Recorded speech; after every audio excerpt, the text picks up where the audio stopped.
Om Shanti. Good morning. साकार मुरली 2 जुलाई 2024। बाबा का मीठा मीठा पत्र हम मीठे मीठे बच्चों के मीठे मंथन के लिए। मंथन शुरू करने से पहले पवित्रता के सागर शिव बाबा की पवित्र किरणों के नीचे बैठ जाते हैं और अनुभव करते हैं कि मैं पवित्र स्वरूप आत्मा हूं,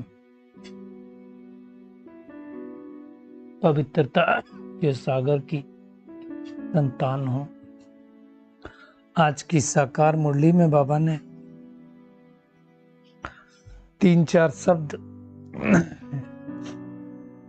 बार बार यूज किए हैं। एक तो बाबा ने फल और निष्फल किसको कहा जाता है, तो उसकी गहराई में जाएंगे। और बाबा ने आज टू मच हबच लालच, आज लोभ से भी हाई डिग्री की बात की है, लालच।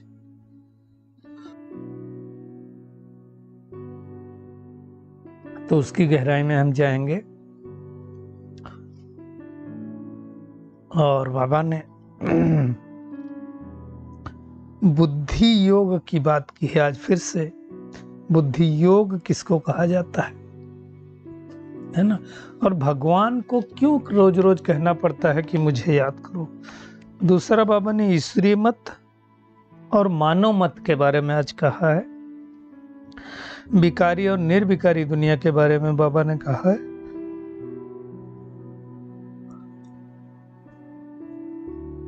और ब्रह्मा का पिता कौन कहलाएगा उसका भी बाबा ने रिवील किया है।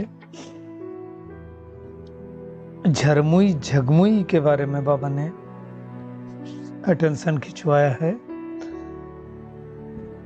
और कैसे हम कमजोर संकल्पों की जाल में फंस जाते हैं, तो उस जाल से हम कैसे निकल सकते हैं, तो उसके बारे में भी बाबा ने कहा है। और तीसरा नेत्र, ज्वालामुखी नेत्र किसको कहा जाता है, उसके बारे में भी बाबा ने कहा। तो उसकी गहराई में जाएंगे। शुरुआत करेंगे फल और निष्फल। फल किसको कहा जाता है और निष्फल किसको कहा जाता है। यानी जिसका कोई फल न निकले, कोई रिजल्ट न निकले, वो निष्फल है। साल भर तक किसी स्टूडेंट ने बहुत मेहनत की, बहुत पढ़ाई की, बाद में उसका रिजल्ट हुआ 0, वो फेल हो गया, तो उसका क्या कहेंगे, उसकी मेहनत निष्फल हो गई। फल नहीं मिला मेहनत का, रिजल्ट आ गया तो फल मिला। तो बाबा क्या कहता है, तुम यहाँ क्यों आए हो, बाबा के क्यों बने हो। बाबा की याद में रह करके विकर्मों को दग्ध करने के लिए, पाप को नष्ट करने के लिए। तो हमारा जो बुद्धि योग, अगर हम याद करते हैं बुद्धि में बाबा आया, बाबा का स्वरूप आया, तो फल मिला। और बाबा बुद्धि से निकल गया तो निष्फल, कोई फायदा नहीं हुआ। अब हमें सोचना है मेरा बुद्धि योग कहाँ कहाँ जाता है, सफल हो रहा है कि निष्फल हो रहा है। वैसे भी दुनिया में देखो फल बड़ा अच्छा होता है और पक्का फल। तो हमें चेक करना है कि बुद्धि हमारी सफल हो रही है, फल मिल रहा है, वो चेक करना है। दूसरा बाबा ने आज लालच को, जिसको हबच भी कहते हैं, शायद उर्दू शब्द होगा, तो बाबा ने कहा अगर सूक्ष्म में भी लालच है तो क्या करेंगे, फिर संग्रह करते जाएंगे, इकट्ठे करते जाएंगे। और फिर बाबा ने कहा वही चीजें लास्ट में मुसीबत बन जाएंगी। कई बार क्या होता है, बहुत सारे लोग बहुत सारी चीजें इकट्ठा करके रख लेते हैं और बाद में वही मुसीबत बन जाती है। अब वो इस चीज को न यूज कर पा रहे हैं, ना लोगों को दे पा रहे हैं। तो टू मच चीजें बड़ी खतरनाक होती है। जैसे दुनिया में कहते हैं कि एक बार जो है एक राजा था जिसको बड़ा लोभ था, तो वो सोचता था कि मुझे सब कुछ मिल जाए। तो भगवान की याद किया, तपस्या किया, तो भगवान ने कहा क्या चाहिए? बोले प्रभु मुझे एक ऐसा कोई वरदान दे दो कि मैं जिस चीज को छूं वो सोना बन जाए। भगवान ने कहा तथास्तु। अब क्या हुआ कि वो व्यक्ति जब तथास्त हो गया तो ग्लास छुए तो ग्लास सोना, है ना, थाली छुई तो थाली सोना। ऐसा कह करके उसने पूरे फटाफट बहुत सारी चीजों को छू लिया। गेट छुआ तो गेट भी सोने का हो गया, बहुत खुश हुआ। अब नंबर आया उसका कुछ खाने का, तो जैसे ही खाना लेकर के आए तो थाली तो सोने की हो गई, लेकिन थाली के अंदर जो खाना रखा था वो भी सोने का हो गया। उसको छुआ, अब वो सोने का हो गया तो घबरा गया, करेंगे क्या? जिस चीज को टच करे वो सोना। इवन उसकी बच्ची आई उसकी गोद में, उसको टच किया वो भी सोने की हो गई, मतलब मूर्ति बन गई। अब लगा परेशान, क्या करें? अब आप सोचो, सोना चाहिए था ना, तो सोना तो मिल रहा है, फिर दुखी क्यों हो रहे हो? फिर से भगवान के पास पहुंचा, याद करने लगा मुझे मेरा गरीबी ठीक, वही ठीक है। तो टू मच में नहीं जाना चाहिए। इसलिए बाबा ने कहा, कई लोग लोभ करके, आज बाबा ने साड़ियों को याद किया, 10-20 साड़ियां इकट्ठी करते हैं, फिर मरते समय याद आएगी, है ना। इसलिए कहा जाता है कि स्त्री ने किसी को ज्ञान दिया कि लास्ट में लाठी भी नहीं याद है, वो भी भूल जाओ। तो हमें चेक करना है ऐसी कौन सी वस्तु है जो हमें अंत समय में याद आएगी, मुसीबत बनेगी, है ना। बाबा ने तो इतना तक कहा कि संकल्पों को भी समेट कर बाप की याद में रहने की आदत डालनी है, टेव डालनी है। और उसके लिए क्या करो? देही अभिमानी बनने का अभ्यास करो। मैं आत्मा हूं उसका अभ्यास करो। तो रोज रोज बाबा कहता है तुम देही अभिमानी बनो, बुद्धि ना जाए, है ना। जिनकी बुद्धि बाहर भटकती है, अब देखो कथा उथा सुनते तो भी बुद्धि भटकती रहती है। भगवान कहता बुद्धि भटकनी नहीं चाहिए। जो भगवान सुना रहा है उस पर ध्यान दो, उसको धारण करो, तो उसको कहेंगे ना। नहीं तो ज्ञान, दुनिया में तो इंफॉर्मेशन बहुत है, ज्ञान किसको कहा जाएगा? ज्ञान उसको कहा जाएगा जो धारण हो जाए, है ना। तो वो मेहनत है।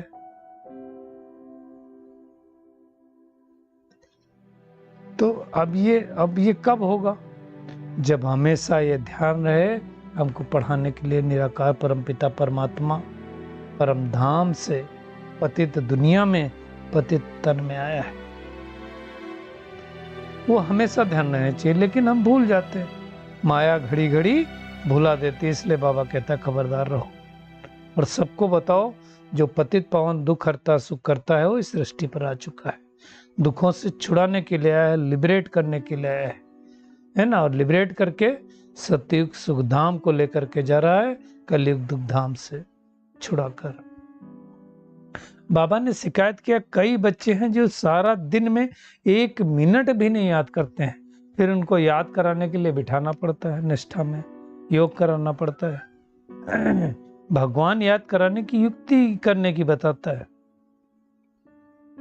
सतो प्रधान बनने की भी युक्ति बताई। और उसके लिए क्या युक्ति है? बुद्धि योग, इधर उधर भटकना नहीं चाहिए। अगर बुद्धि योग भटका तो निष्फल हो गया, पाप नहीं कटेगा। मतलब बुद्धि मेरी जुड़ी थी परमात्मा से, कुछ और याद आया तो बुद्धि योग का योग टूट गया ना। ये सारी महीन बातें हैं। इसलिए बाबा कहता है मेरी याद में बैठो। जितना समय याद की तार परमात्मा से जुड़ी है उतनी समय सफलता है, और जितना टाइम तार इधर उधर गई, बुद्धि इधर उधर गई, तो टाइम वेस्ट हो गया, निष्फलता हो गई।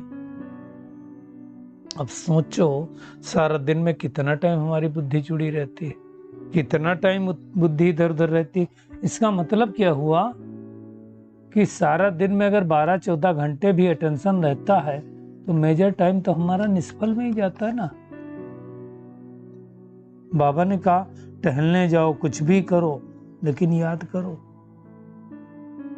नहीं तो उसका फल नहीं मिलेगा, निष्फल हो जाएगा अगर बुद्धि का तार नहीं जुड़ा होगा।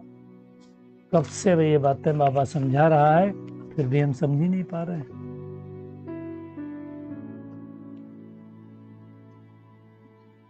और अगर याद ठीक से नहीं होगी तो धीरे धीरे हम नीचे उतरेंगे, हमारी चढ़ती कला नहीं होगी। हालांकि भगवान आता है तब से हमारी चढ़ती कला होती है। इसके पहले तो उतरती कला होती ना, 16 से 14, 14 से 8, और धीरे धीरे कला विहीन हो गए।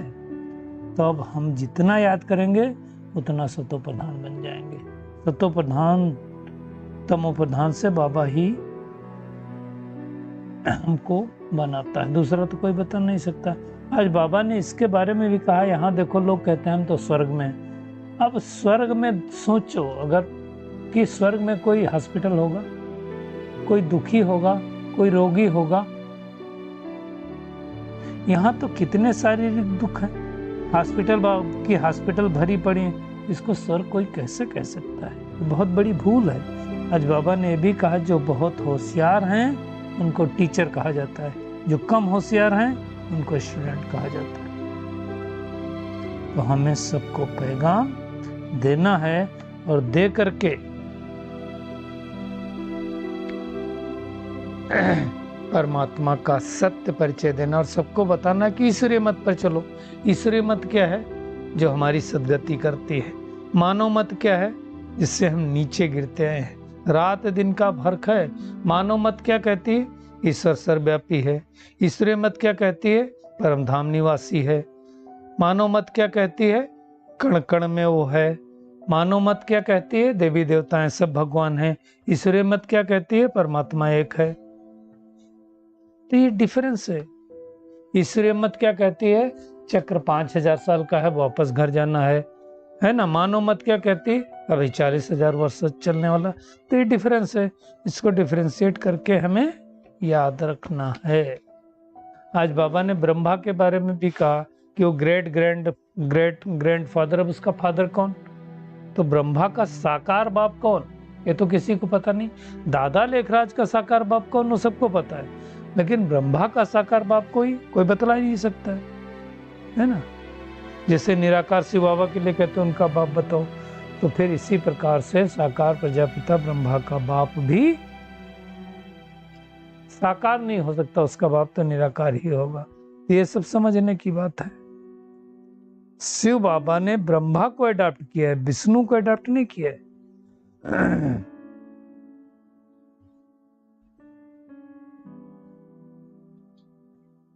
ये सब समझने की बात है।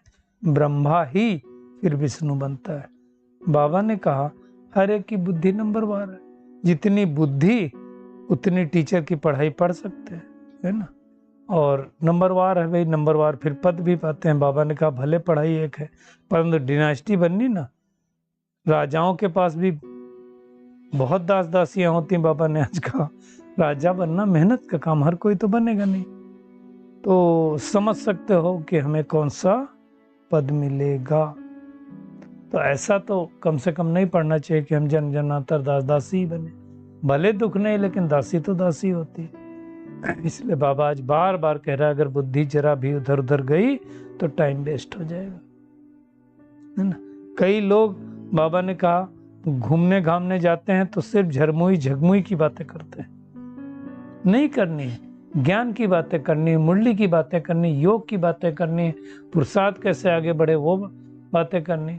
आप देखो बाबा के पास, बाबा के घर में, या जो अच्छे बच्चे हैं जो आते हैं बाबा के बच्चे, तो कैसी बातें करते हैं? ज्ञान की बातें करते हैं ना, ज्ञान का लेन देन करते हैं। तो वही करो। और बाबा कहता है याद में बैठ के खाओ। देखो ब्रह्मा बाबा कितने निरंकारी हैं। अपना लोग तो बताते नहीं, साफ साफ बाबा बता रहा है कि मैं याद में बैठता हूँ, सोचता हूँ बाबा की याद में ही खाऊंगा, लेकिन फिर भी भूल जाता हूँ। तो ब्रह्मा बाबा का ये हाल है, तो हम बच्चों का क्या हाल होगा। तो बाबा ने कहा शिव बाबा की याद करने की रेस करनी चाहिए। बाबा तो कहता है झाड़ू लगाओ, खाना बनाओ, सब में शिव बाबा को याद करो। शिव बाबा को ब्रह्मा बाबा ने कहा था मेरी खांसी कम कर दो, फिर बाबा ही खुद कहता है मैं खुद ही भूल जाता हूं तो बाबा खांसी कैसे कम करेगा। कहने के बात ये है ना। तो ये सब चीजों को अच्छी तरह से समझना है।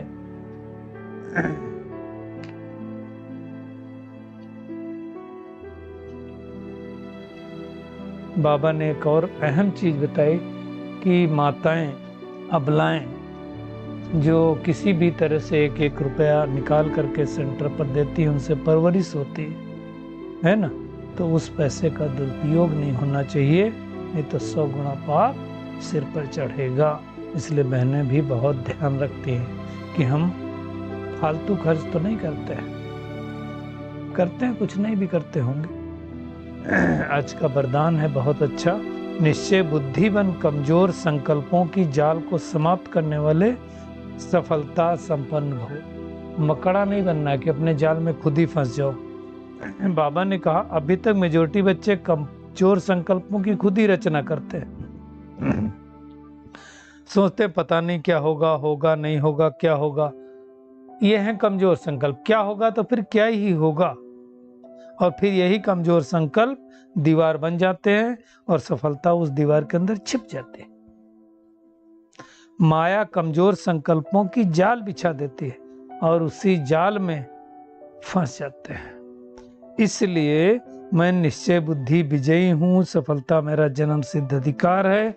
इस स्मृति से कमजोर संकल्पों को बाबा कहता समाप्त करो।